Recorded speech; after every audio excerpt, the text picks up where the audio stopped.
Welcome to the Robert H. Jackson Center. My name is Kristen McMahon, and I have the pleasure of serving as the president of the center. And we're so glad that you could join us today for this celebration of trailblazing women in the legal field. Legends, if you will. We'd like to thank the Fenton History Center, the Chautauqua County Historical Society, and the Town of Busti for their assistance with today's program. And we'd also like to thank the sponsors of today's event, Phillips Lytle and Chautauqua Abstract Company.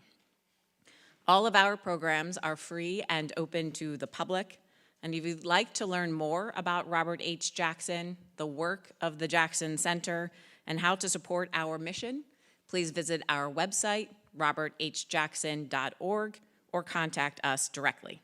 We appreciate your support. The genesis of today's program is Kate Stoneman, the first woman admitted to practice law in the state of New York and the first woman to graduate from Albany Law School.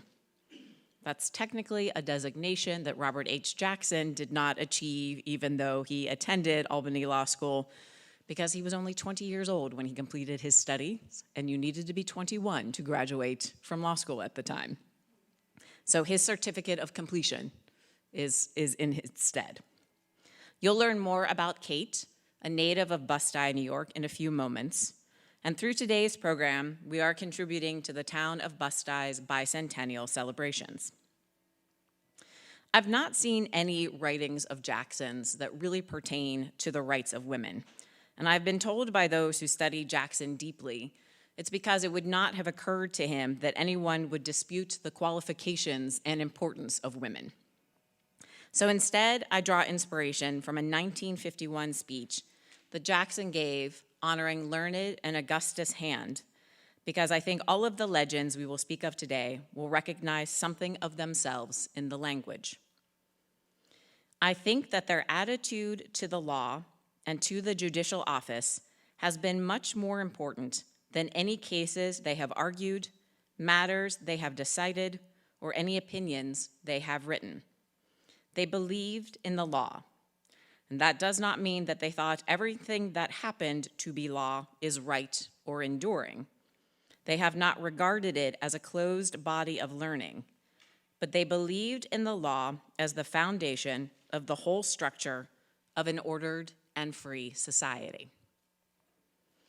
First up, I would like to introduce Bonnie Kane Lockwood, Governor Hochul's Regional Director in Western New York, who will offer a few remarks on behalf of the governor. Good afternoon.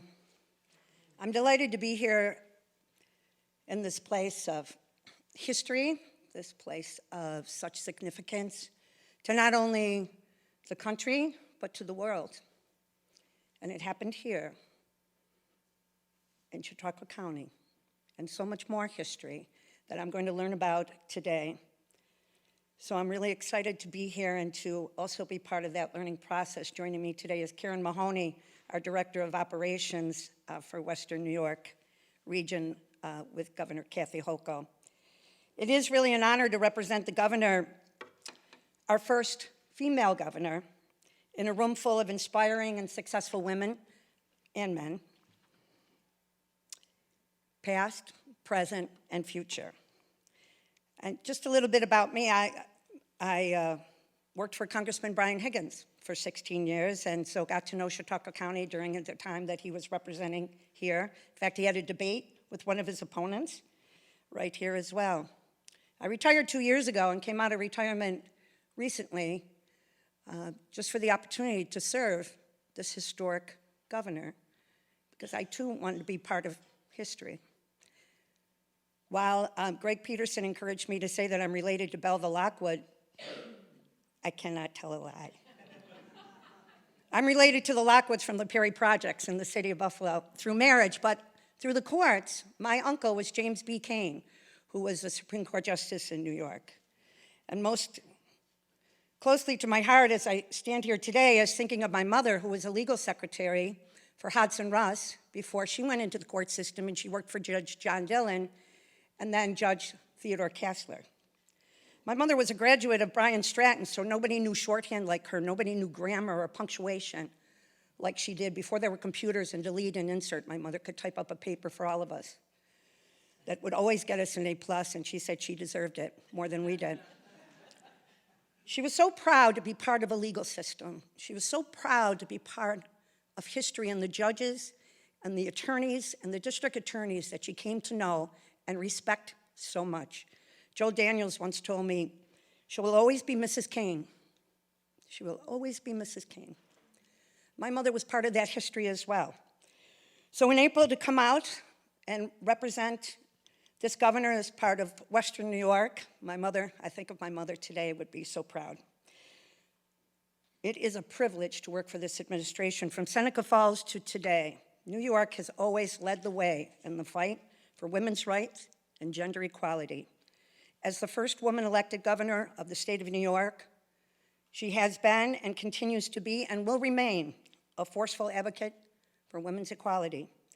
Since taking office, the governor has enacted pioneering legislation to protect reproductive rights, announced the largest investment in child care in the state's history, signed into law landmark bills to empower survivors of sexual violence and harassment, passed a resolution to start the process of enshrining equal rights into the state constitution, and continues to work to close the gender wage gap.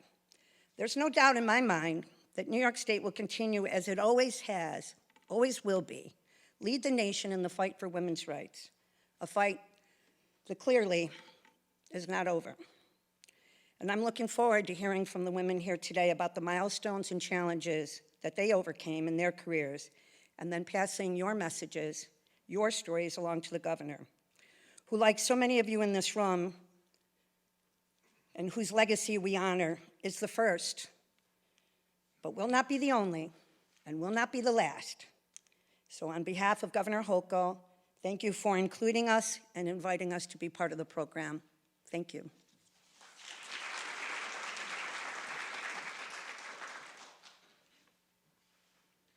To talk a little bit about the town of Busti, Norm Carlson, would you please join us at the podium? Just going to give you a little context about Kate. Catherine Kate Stoneman was a remarkable woman, as we are soon to find out. She was part of a remarkable family. It included some remarkable women, especially remarkable for their time. Kate's grandmother, Rebecca Cheney Aldrich, 1773 to 1843, was among the very early landowners of what is now Lakewood. Her name, not her husband's, is on the Holland Land Company records for 1808 and 1809, which is prior to the date Uriah Bentley supposedly became the first settler in Lakewood. The 1808 entry says she will pay 5% within a year, and the 1809 says articled and deeded. So she apparently paid and bought one parcel, which was unusual in itself. Technically, married women could not legally own land in their name at that time in New York. So I don't know just what was going on, but Rebecca Cheney, under her maiden name, not her husband's, Nathan Aldrich, does appear to have been the first landowner in Lakewood. Kate's mother, Catherine Rebecca Aldrich Stoneman, 1800 to 1874, when a small girl walked miles across the ice, we are told, to attend school, a schoolhouse in Bemis Point, the first schoolhouse in the county. That's in the 1800s. At a time, education for girls had a much lower priority, and schools were not tax supported. Kate had a niece, Bertha Stoneman, 1866 to 1943, daughter of her brother Byron. Bertha was one of the first women to earn a PhD from Cornell University. She became a distinguished professor of botany in South Africa, a textbook author, and president of Huguenot University College in South Africa. She also founded the South African Federation of University Women. Many of the men in the family were also achievers. Her brother, George Jr., as we all know, was a Civil War General and later Governor of California, and I'm certainly not going to take time to highlight all of his accomplishments here, but their father, George Sr., should also be remembered as a hardworking, inventive, successful man.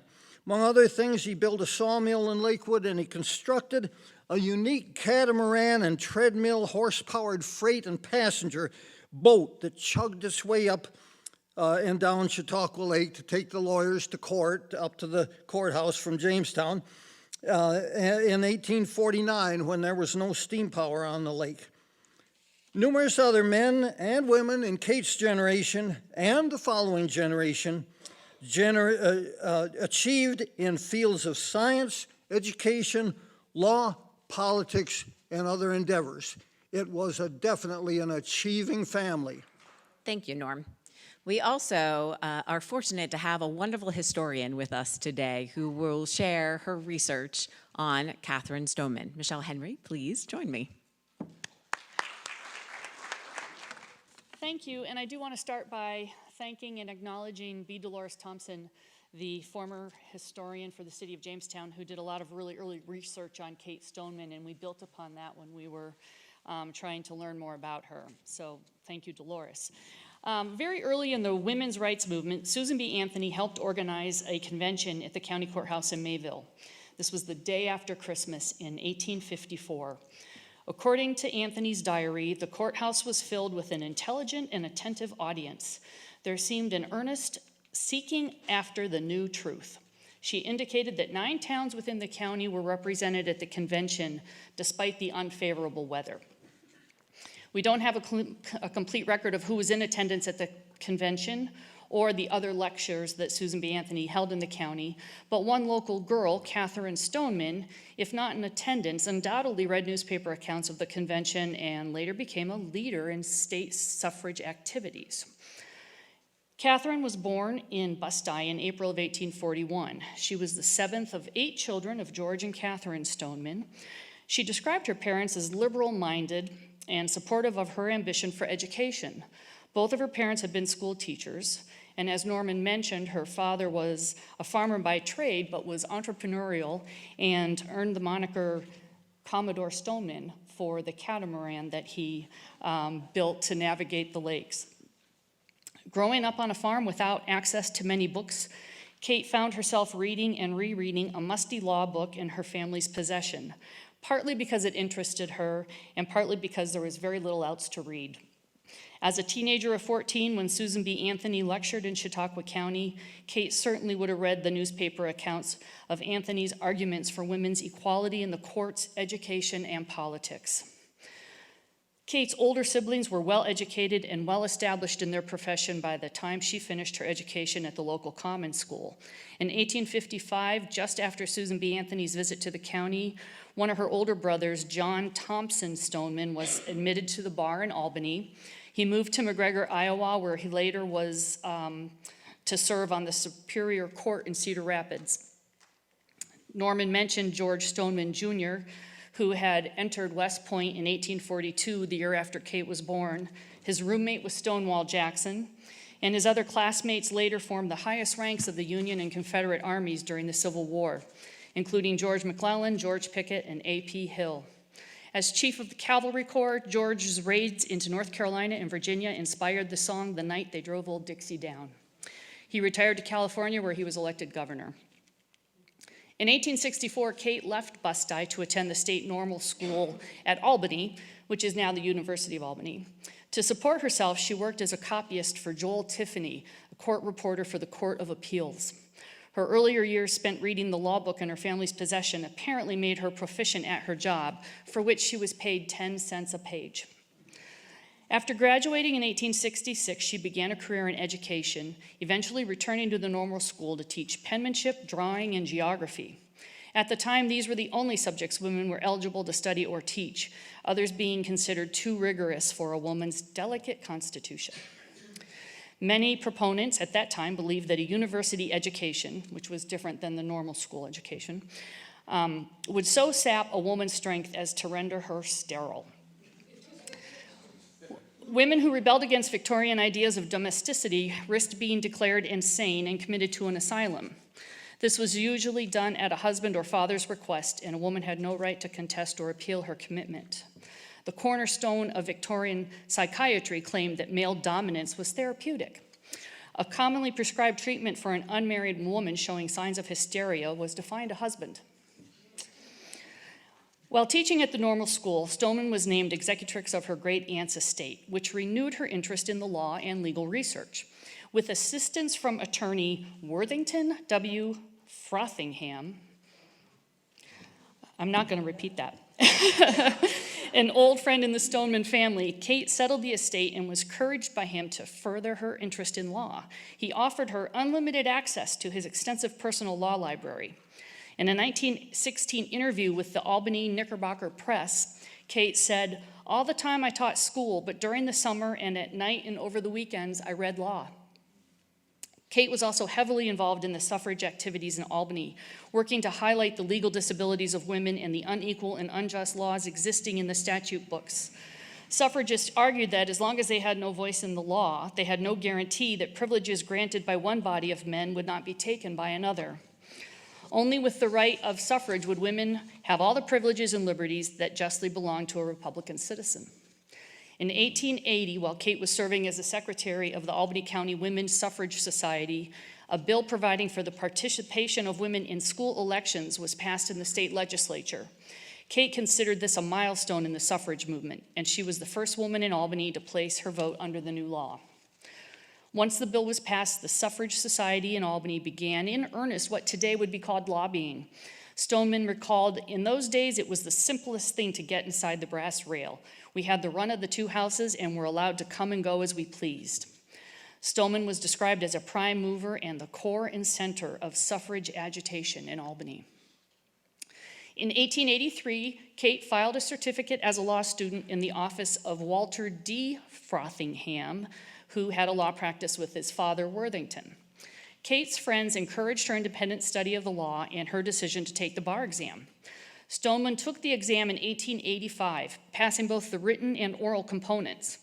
In the spring of 1886, she applied to the general term of Supreme Court in Albany for admission to the bar. Reviewers praised her work and recommended that she be admitted to practice. The court declined, however, basing its decision on two factors. There was no precedent for a woman to practice law, and a statutory provision required that every applicant for admission shall be a male citizen of the state. The legislature was currently in session, so Stoneman's suffragist friends used their influence to introduce a bill in the assembly that removed all disabilities for women in regard to the practice of law. Lillian Devereaux Blake, president of the State Suffrage Association, led the effort, and John Baker of Dutchess County fathered the bill.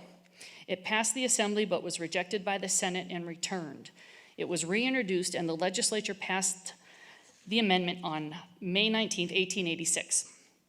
Governor David Hill signed the bill and an order was entered into the general term admitting Stoneman to practice. The Supreme Court decision is dated May 22, 1886, and it reads, "In the matter of the application of Kate Stoneman for admission as attorney and counsel, application denied. The opinion of Jane Landon. The code being thereafter amended, the application was renewed and granted." Kate was 45 years old. Mr. Hamilton Wilcox, who was a champion of the suffrage movement in Albany and Washington, along with Mrs. Clemence Lozier and Elizabeth Cady Stanton, all sent telegrams to Governor Hill thanking him for signing the bill. We weren't the first state to allow women to practice law. Phoebe Cousins was already practicing in Missouri, Myra Bradwell in Illinois, and Belva Lockwood in Washington, D.C., and she was the first woman to argue before the United States Supreme Court.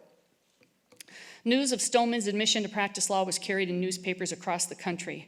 One paper in Kentucky on May 24, 1886, announced, "New York's lady lawyer, Miss Kate Stoneman, admitted to the Empire Bar, the first woman to break down the barriers of prejudice. Sketch of the plucky lady's career and congratulations." It went on to state that the women suffragists of this city were greatly elated on receipt of the news, and Lillian Devereaux Blake observed that it was a harbinger of great victories to come, and Mrs. Clemence Lozier was confident that the dawn of a brighter day was at hand for poor and oppressed women. However, Kate didn't really devote all of her energy to establishing a new career in law. She continued to teach at the normal school and maintained her involvement in the suffrage and temperance movements. She also got involved in the establishment of the World Peace Organization. She advocated for the education of women. In 1887, she spoke to the senior class at Vassar College on the higher education of women. Her passion for the law and for advancing a place for women in the profession continued. Even though she had already passed the bar exam, Stoneman did not have a law degree. Perhaps to prove to herself and others that a woman could withstand the rigors of a law school education, in 1895 she entered Albany Law School. In 1898, 12 years after passing the bar exam, she became the school's first female graduate at the age of 57. Still, there's little evidence that she actively practiced law. She continued to teach with a career in education that spanned 40 years. In the 1916 Knickerbocker Press interview, it was written about Stoneman to have taken an active interest in the three greatest reforms within a century and to have seen them come to fruition is to have worked out a life history of more than ordinary significance. They were referring to the suffrage, temperance movements, and the world peace movement. Opening the profession of law for women surely should have been included as a fourth accomplishment. Kate Stoneman wasn't the only woman from Chautauqua County to have played a prominent role in her gender's advancement in the fields of law and politics. In 1918, Ellen Yates Miller of Mayville became the first woman in the state to be elected county clerk. She served 8 terms and at that time held public office longer than any other woman in New York State. In 1920, Gertrude Williams from the small town of Poland became the state's first woman to be elected to the position of town justice. With the largest political equality club in New York, Chautauqua County and its residents, both male and female, seemed eager to embrace women in these new roles. Stoneman lived to see the passage of the 18th Amendment prohibiting the sale and manufacture of alcohol, the passage of the 19th Amendment granting women the right to vote, and she saw another one of her life's passions realized with the birth of the League of Nations in 1919. Catherine Stoneman died on May 19, 1925 in Albany, and she's buried in Albany Rural Cemetery. A bronze plaque at her gravesite details her accomplishment in opening the profession of law for women in New York State. In 1994, Albany Law School celebrated the first Kate Stoneman Day, and in 2000 established a Kate Stoneman Visiting Professorship. In 2003, a historical marker honoring her was erected in her hometown of Busti. In 2009, she was inducted into the National Women's Hall of Fame in Seneca Falls, New York.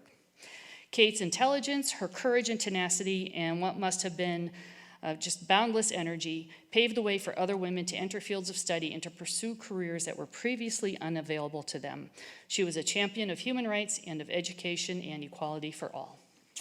Thank you. Michelle, I appreciate that context that you shared, and I think that will inform some of our later discussion today.